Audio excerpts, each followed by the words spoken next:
Hello students, let us discuss the topic on Sendai framework for disaster risk reduction. This is part of your course content, disaster management and sustainability. In this topic we will be learning about Sendai framework for disaster risk management, its evolution, scope, goals, target and priorities. So let us begin with understanding the evolution of Sendai framework. So, this Sendai framework is the successor instrument to the Hyogo framework for action, which was in action or which was in force between 2005 to 2015. The theme was building the resilience of nations and communities to disaster. This Hyogo framework was adopted in January 2005 by 168 governments, adopted for a 10 years plan, that means 2005 to 2015, to make the world safer from natural disasters at the World Conference on Disaster Reduction. So this was held in Kobe, Hyogo, Japan. Sendai is also a city in central Japan on northeastern Honshu Island. This was severely damaged during 2011 tsunami. So this Sendai framework, it is an outcome of stakeholders consultations initiated in March 2012 and intergovernmental negotiations held from July 2014 to March 2015, which were supported by United Nations Disaster Risk Reduction, which was a nodal agency in disaster management, upon the request of United Nations General Assembly.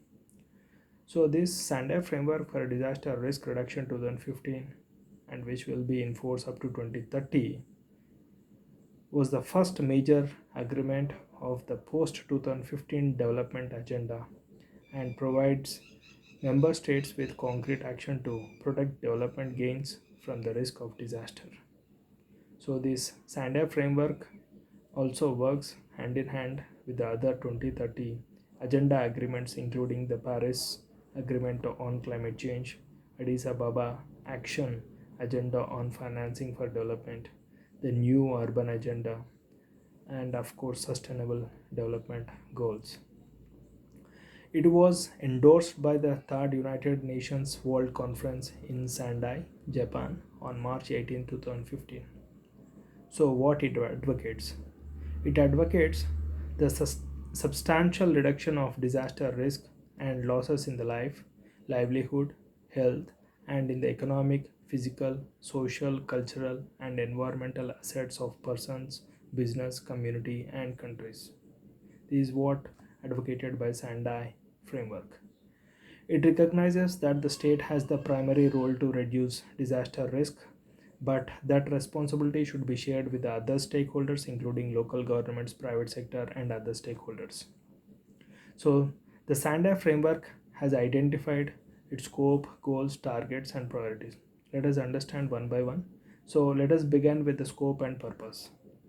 The Sendai framework scope is to present framework will apply to the risk of the present framework will apply to the risk of small scale, large scale, frequent, infrequent, sudden, and slow onset disasters caused by natural or man made hazards, as well as related environmental, technological, and biological hazards and risks.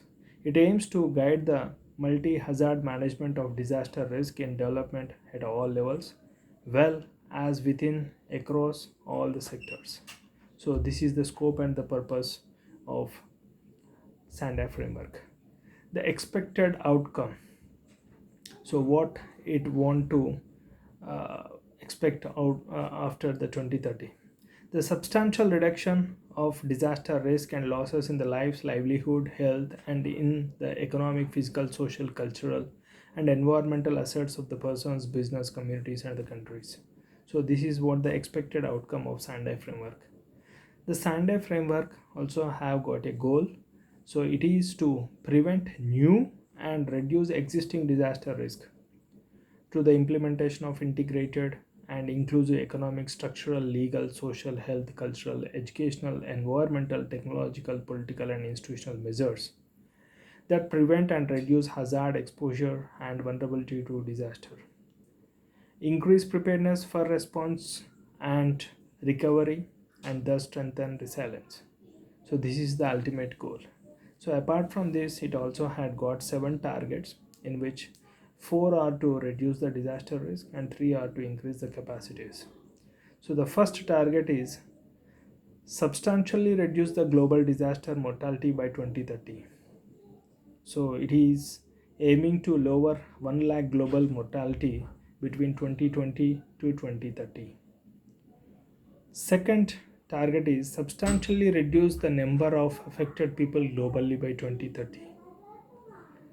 Third target is reduce direct disaster economic loss in relation to the global gross domestic product. Fourth target is substantially reduce disaster damage to critical infrastructure and disruption of basic services. Among them, health and educational facilities also includes. The fifth target is substantially increase the number of countries with national and local disaster risk reduction strategies by 2020. And sixth target is substantially enhance international cooperation to developing countries through adequate and sustainable support to complement their national actions for implementation of this Hyogo framework, Sendai framework. So the seventh target, the last target, is substantially increase the availability of and access to the multi-hazard area early warning systems and disaster risk information and assessment to the people by 2030. So let us understand the 4 priorities of Sendai framework. The first priority is to understanding disaster risk. So which means disaster risk management should be based on an understanding of disaster risk in all its dimensions of vulnerability, capacity, exposure of persons and assets, hazard characteristics, and the environment. Such knowledge can be used for risk assessment, prevention, mitigation, preparedness, and response. The second priority is strengthening disaster risk governance to manage disaster risk. That means disaster risk governance at the national, regional, and global level is very important for prevention, mitigation, preparedness, and response, recovery, and rehabilitation too. It fosters collaboration and partnership.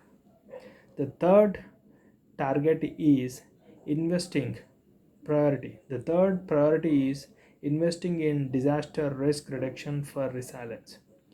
It is public and private investment in disaster risk prevention and reduction through structural and non-structural measures are essential to enhance the economic, social, health, and cultural resilience of the persons, communities, countries, and their assets. The last priority is enhancing disaster preparedness for effective response and to build back better in recovery, rehabilitation, and reconstruction.